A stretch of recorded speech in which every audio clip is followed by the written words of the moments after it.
Hey, welcome to the podcast. This is The Surge Effect, and I'm your host, Mike Surge. This podcast will be talking about anything and everything, life in general to current events and past events, and all things about this beautiful and wonderful world that we live in. And this podcast, well, it'll probably have an effect on you.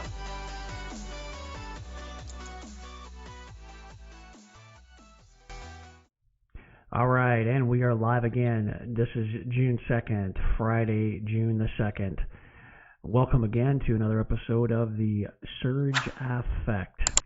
In today's episode, we're going to be going over some of the highlights and reels from the House of Commons, which happened May 31st.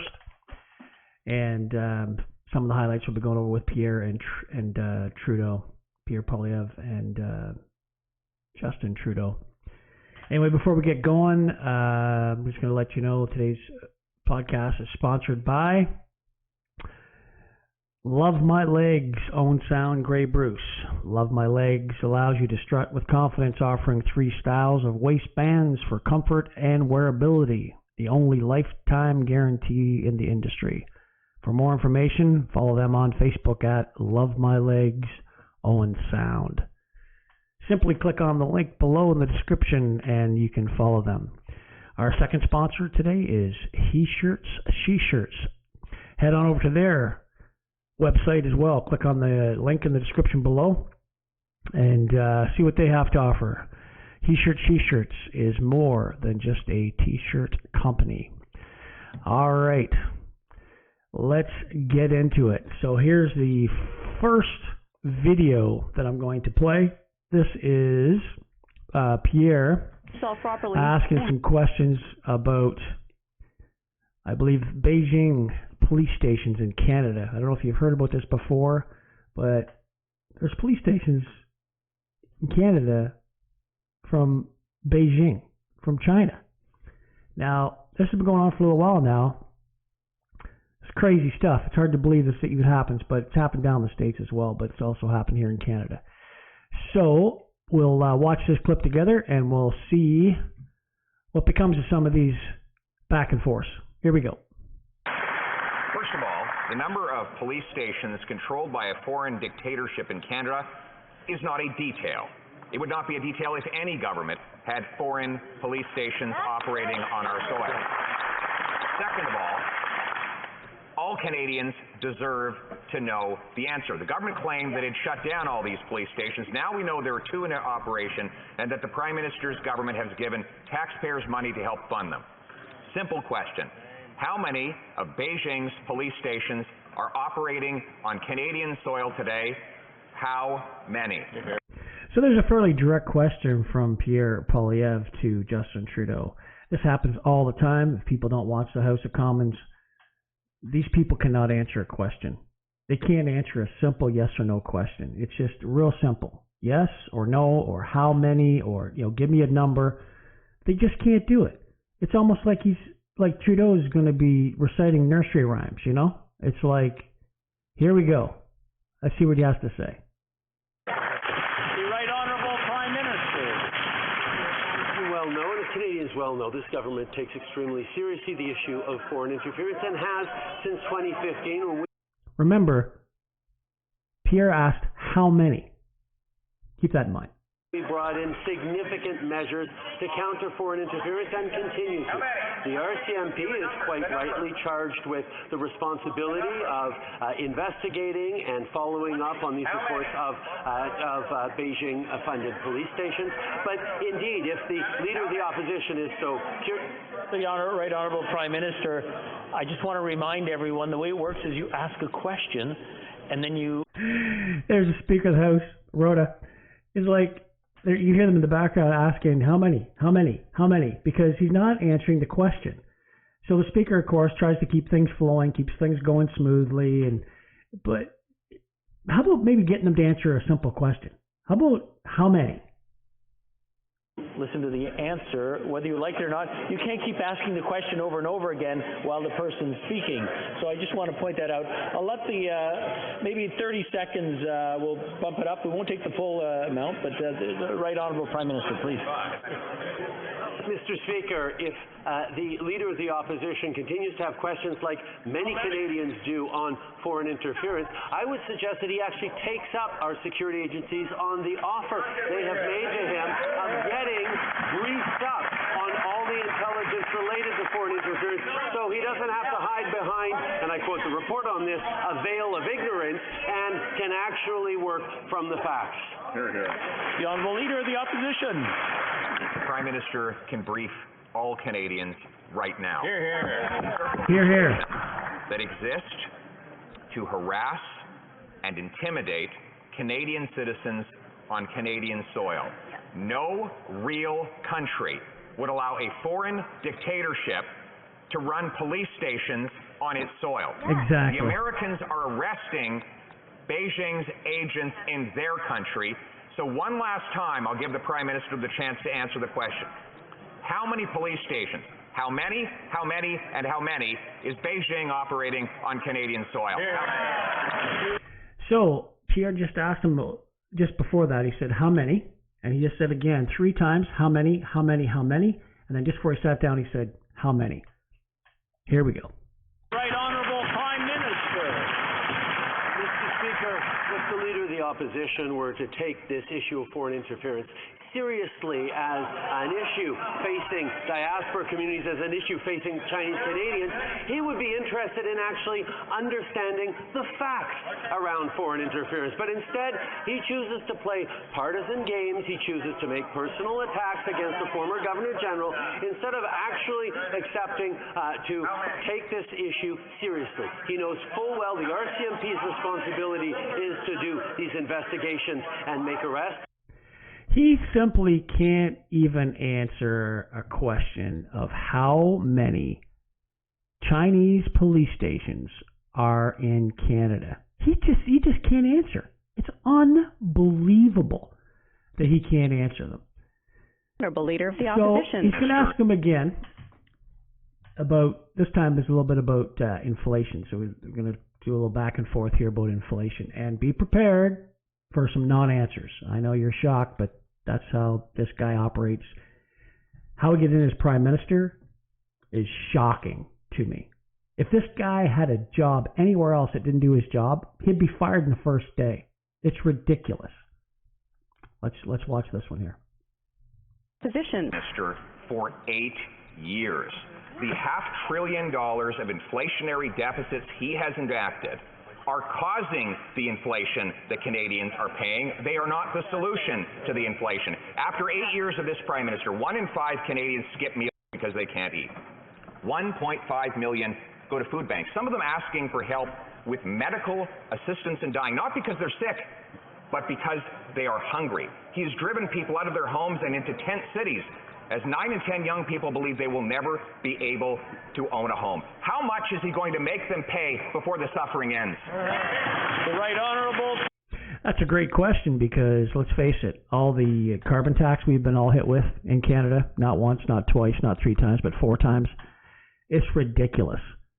You know, we just came through a pandemic where Canadians were just hammered with losing their jobs.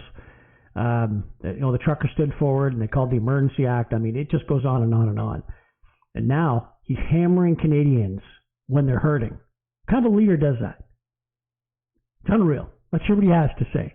Prime Minister. Mr. Speaker, we hear the Leader of the Opposition continue to spread his message that Canada is broken right across the country, so we should just throw up our hands and give up and stop spending to invest in Canadians, stop supporting low-income Canadians, stop creating great jobs, stop drawing in great factories like Volkswagen, stop working to secure Stellantis investments. This is what the Conservatives' plan is, to throw up their hands and say, everything's broken, so let's just burn it down. Well, Canadians don't feel that, Mr. Speaker. Canadians roll up our sleeves and we solve the challenges that we're facing. That's what Canadians are doing every day across the country. That's what they're going to continue to do. Oh, bravo. Like, what an actor. What an actor this guy is. It's, hard to believe. He used to be a drama teacher back in the day, right? When he was in high school. Anyway, we are going to move on here and still talk about. He's going to talk again about the same thing. Ask him a few more questions about Beijing. Pierre is, and once again, a little bit back and forth, and we'll see where this goes. An act with this guy. He would have you believe that if he committed me to secrecy and forced me to take an oath of silence, that would somehow close the Beijing police stations here in Canada? Of course not. What we need is a strong law that will allow our police to arrest them. The question is very simple. Why is it that the Americans have been able to shut down the Beijing police stations in their country and arrest the agents involved with them, while in this country, this Prime Minister has been able to do neither? That's a great question. Prime Minister. Mr. Speaker, any serious politician in this place should understand how Here comes a non-answer. the Information Act actually works, particularly someone who has sat in cabinet and who was Canada's Minister of Elections.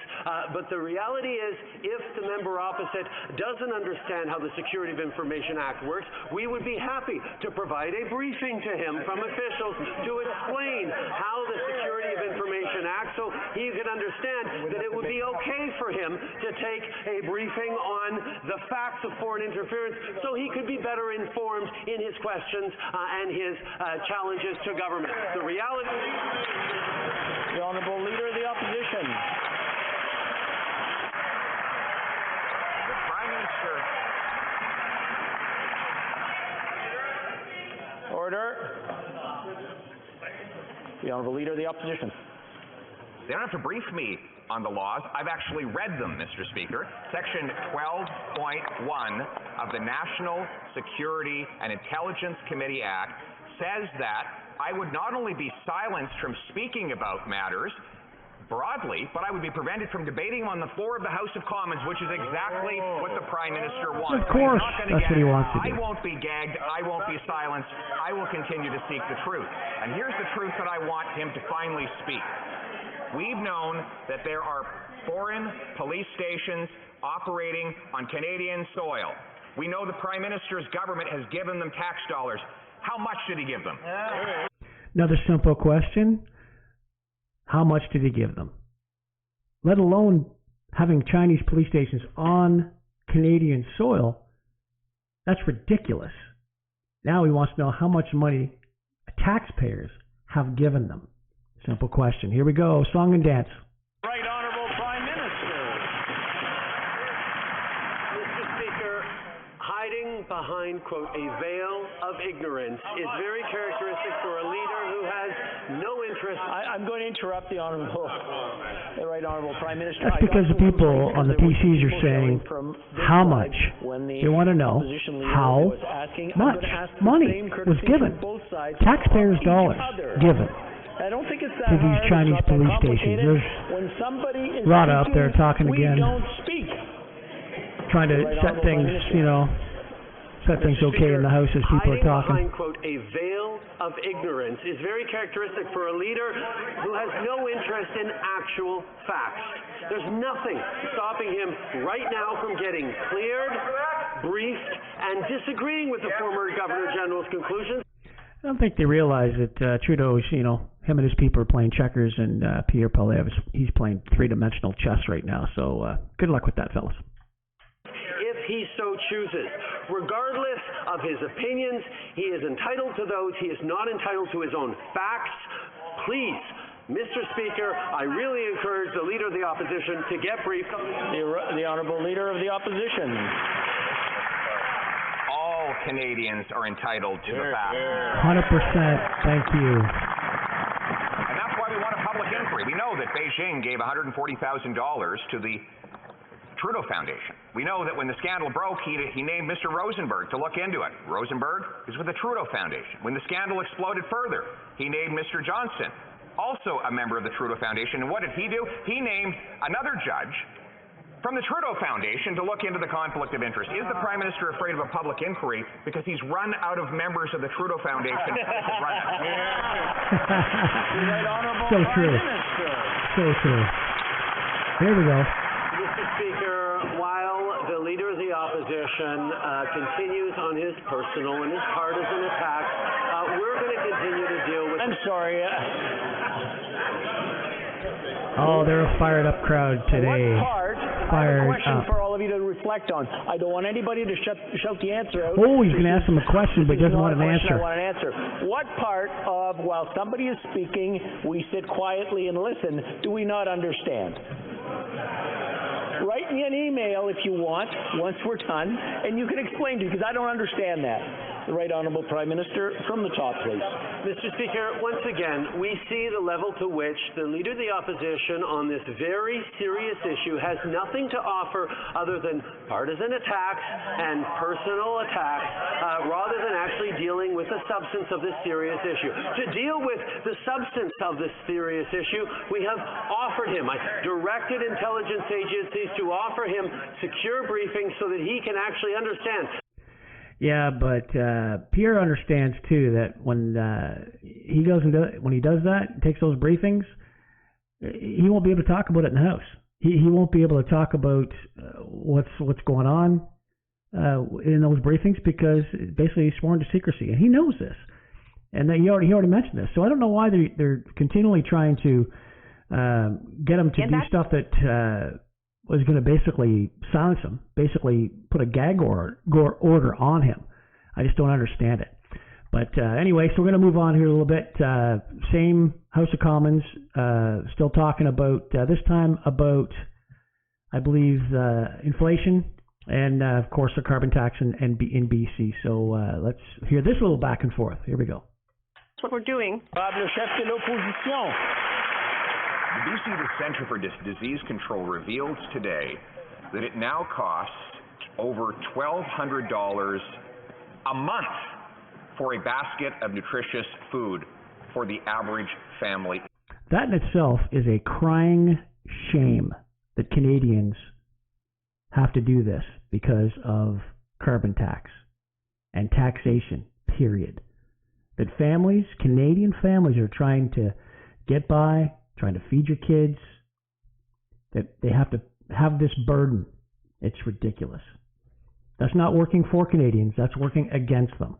Let's carry on. In that province, this is an explosion of costs that have taken place under this Prime Minister. Those numbers come from a year ago, and the same report says the prices are higher still now. Now the Prime Minister's solution for that is a 61 cent a litre carbon tax. They'll push gas prices well over $2 a litre and increase the cost to farmers and truckers who bring us our food. How much will that increase the cost of food for Canadians? Okay, so we asked a simple question. How much is it going to increase the cost of food for Canadians? Simple question. Let's listen to this song and dance. The Right Honourable Prime Minister.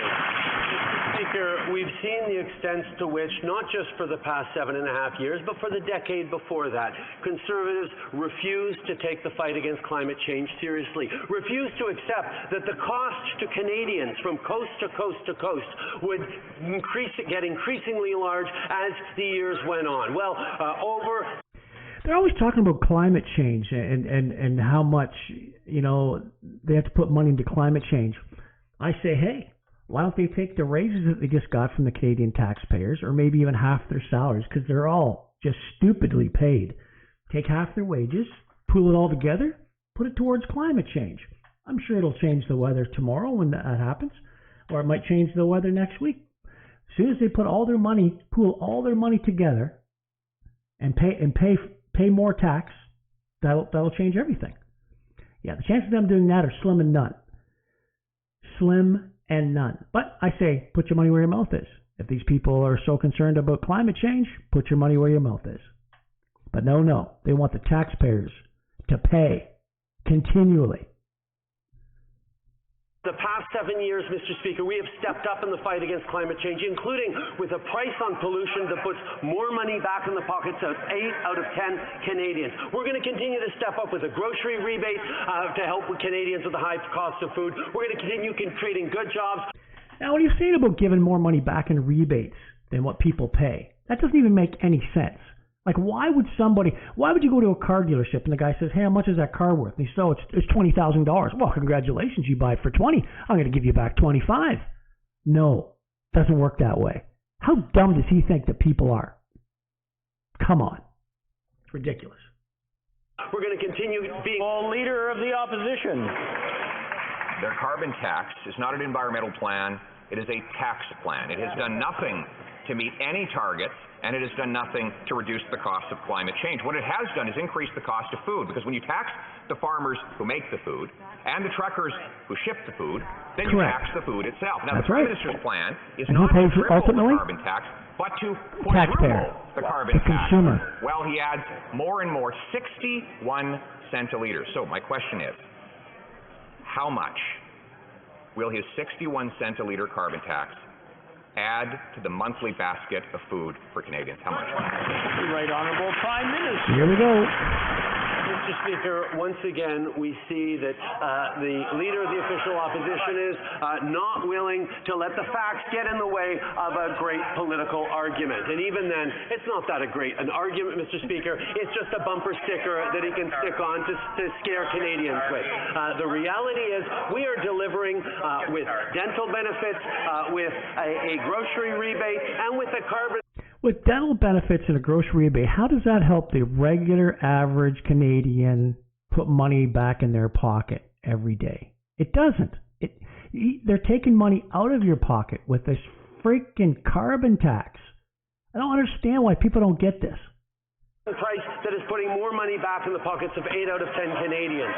Mr. Speaker, while he continues to cross his arms and vote against things like the dental benefit, we've delivered on 1,100 kids in his riding dental benefits that have made a real difference.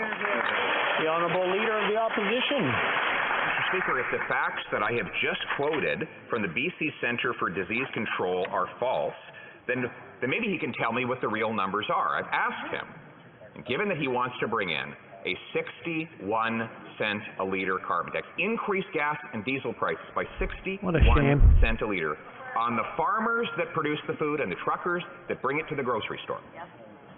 How much will that tax increase add to the monthly cost of groceries for the average Canadian family? How much? Did he ask him how much again? How much? How much? Here we go.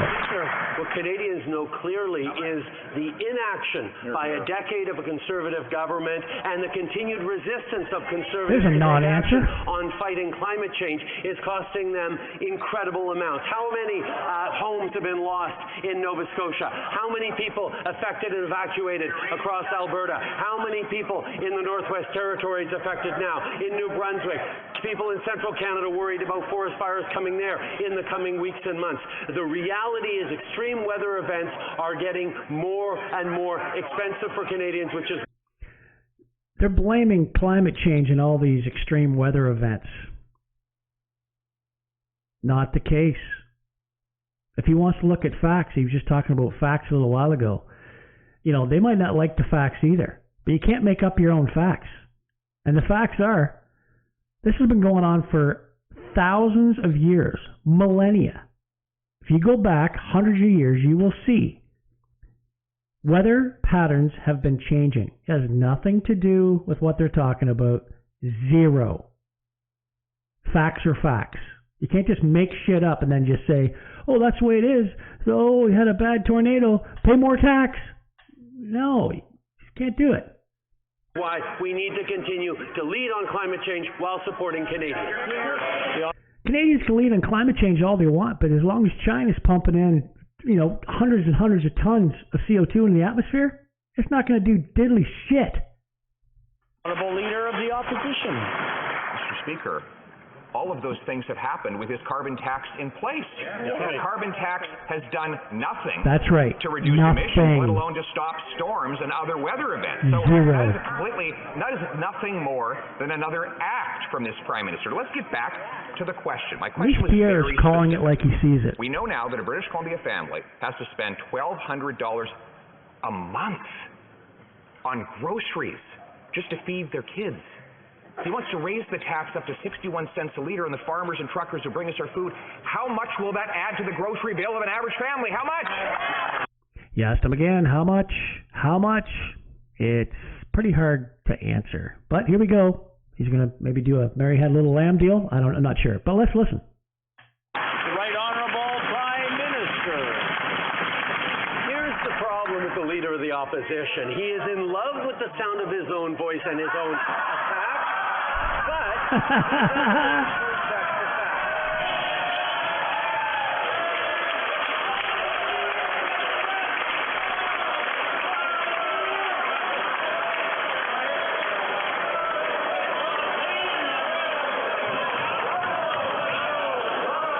That's pretty rich coming from him.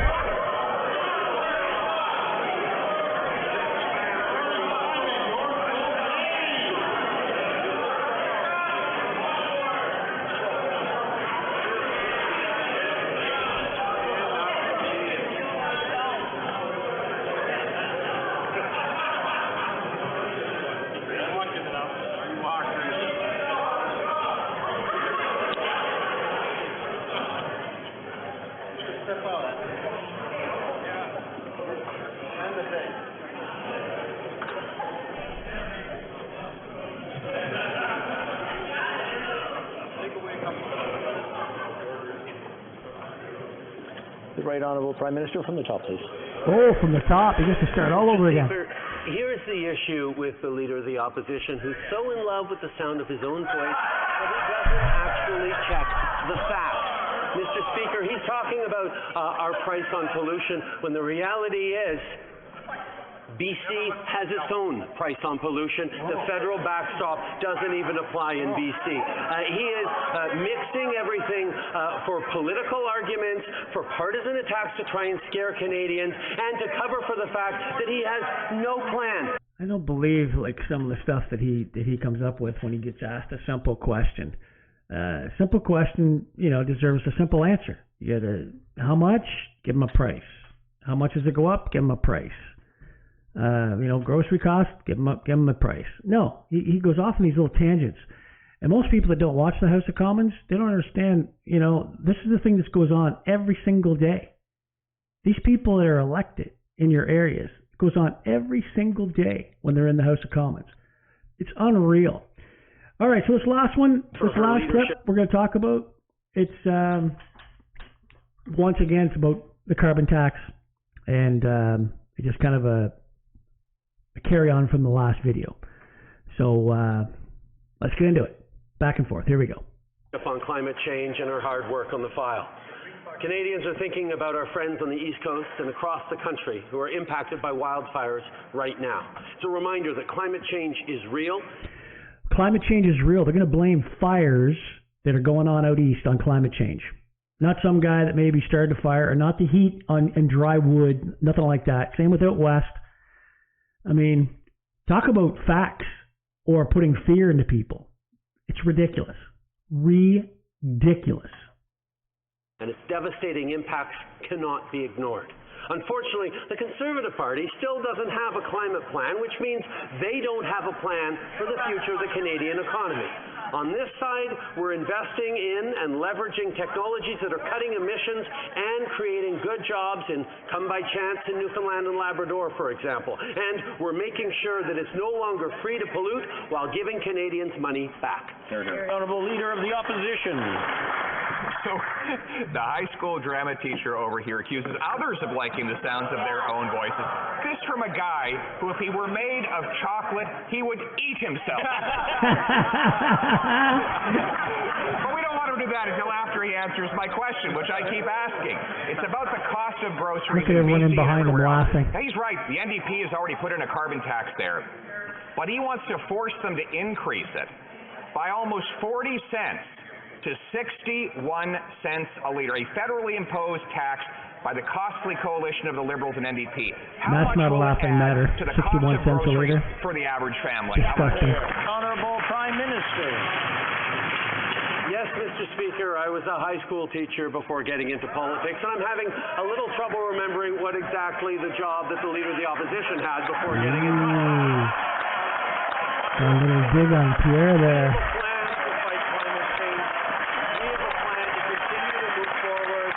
Don't poke the bear, folks. Don't poke the bear. With a growing economy with great middle-class jobs, we're delivering health care supports for Canadians from coast to coast to coast, delivering dental care that has helped 300,000 kids access dental care over the past number of months, including 1,100 in his own riding. Mr. Speaker, we will continue to be there for Canadians. Honourable Leader of the Opposition. Yes, and he left right in the middle of the semester, and I'm having trouble remembering why.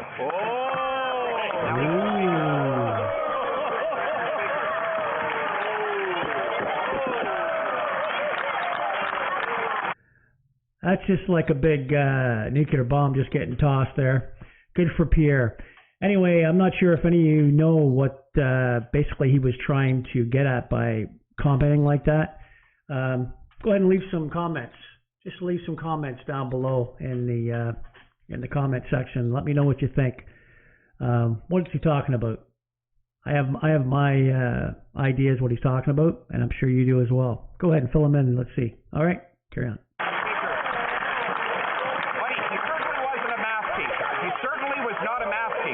His own finance minister says the deficits pour fuel on the inflationary fire, right before she introduced $60 billion more deficit spending measures. How much will that add to the inflation rate Canadians have to pay? How much? The Right Honourable Prime Minister. How much, he says, how much? Mr. Speaker, while the Leader of the Opposition continues to talk down the Canadian economy, There's another we have non-answer. the lowest deficit in the G7. We have the best debt-to-GDP ratio of the G7. And the fact is, Mr. Speaker, the Canadians can expect that there be arguments back and forth about fiscal responsibility, but if they check the international bond rating agencies, the people who are designed and whose jobs it is to evaluate the fiscal responsibility of a given government, they continue to give us a AAA rating for fiscal responsibility. Canadians know we are on the right track. The Honourable Leader of the Opposition. Mr. Speaker, it's not just me that acknowledges that deficits pour fuel on the inflationary fire. It's his own finance minister. In fact, she said that 2 weeks before she introduced her budget. And guess what followed her budget? A spike in the inflation rate that the Prime Minister promised would only ever go down. What do you know? Dumping $60 billion of fuel on the inflationary fire actually makes prices go up. So did the Finance Department calculate how much this extra $60 billion of inflationary spending would add to the Consumer Price Index? How much? How much? How much? Here we go. Mary had a little lamb. Right Honourable Prime Minister. Mr. Speaker, the Leader of the Opposition likes to talk about being in disagreement with the investments we've made into the Canadian economy, but perhaps he would be open with Canadians and share how he would not have funded childcare at $10 a day right across the country for Canadians, that he wouldn't be delivering dental care benefits, including to 1,100 kids in his riding. He wouldn't be stepping up with targeted supports, with GST doubling, rebate doubling for 11 million Canadians. He is not saying where he would be cutting, what programs he would be slashing, and how he would be hurting Canadians. Full Leader of the Opposition. No, I've been very clear. I would get rid of the $35 billion incompetent infrastructure bank, Mr. Speaker. Get rid of the $54 million ArriveCan act that didn't what a work waste and of wasn't money. necessary. Tens of millions. I wouldn't blow billions of dollars buying back hunting rifles from lawful and licensed Canadians instead of going after serious criminals. The list of waste and corruption goes on and on and on. My question though is, how much is all of this spending adding to inflation? John Manley, former Liberal finance minister, said, just like the current finance minister has said, that when you add deficits, you add inflation. So the question again, how much extra inflation will the $60 billion in budget deficits cause? The Right Honourable He's not going to answer. I thank the Leader of the Opposition for trying to clear things up, but the fact is, no Canadians doubted that he was going to pull back our measures to fight gun crime. We're moving forward on increasing gun control. We banned assault-style weapons. We put a freeze on the market for handguns. They've done a lot of things to, I believe, in my personal opinion, to hurt Canadians' way of life. They just have.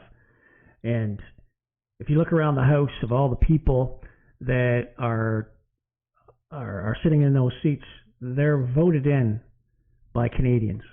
So when you go to the polls and you're placing your little check mark beside a name, be very careful how you choose, because these people are representing your riding. You want them to represent you as best as they possibly can and have your best interest at heart. I've said this numerous and numerous times, and I just like to keep saying it so people understand. These members of parliament and members of the provincial parliament, they work for us. We don't work for them. We hire them by voting them into place, and we fire them by not voting them into place. These people are your representatives. They need to have your best interest at heart. If you're not living a better life now than you want to live, then you send emails and you call these people's offices. MPs, MPPs, you tell them how you feel. You tell them what you want done. You tell them that you're not happy with something. It's the only way they're going to know. But not answering questions in the House, it's unacceptable. It's just unacceptable. Like I said earlier, if you had somebody working for you and they couldn't answer a simple question or do their job, you would let them go. You'd have to fire them because they're just not doing their job. If you can't answer a simple question about inflation or gas prices or grocery prices, and you're the Prime Minister of Canada and you're being asked these questions by the Leader of the Opposition, that's a problem. That's just a problem. So like I said, what you have to do is get a hold of the people that are in your area that's voted in, and you get a hold of them by emails or phones, and you tell them how you feel about these issues that are going on in this country. It's ridiculous, the money that the taxpayers are spending. Absolutely ridiculous. Anyway, that's it for today's podcast, everyone. Thank you so much for tuning in. Don't forget, like I always say, I can be found on rumble.com. Just type in The Surge Effect. And I also can be found on any Android or iPhone app. Typing in The Surge Effect. Please don't forget to like and subscribe. Hit the little button, the bell, and subscribe to my channel. It helps with the algorithm with YouTube. It's much appreciated. Until next time, everyone, have yourselves a great week. Cheers to you all. This episode sponsored by He Shirts, She Shirts. Go to www.heshirtssheshirts.ca. Just type in the letters TSA, The Surge Effect. When you check out, type in TSA for your coupon and receive 10% off your next purchase. Thanks for listening to today's podcast, everybody.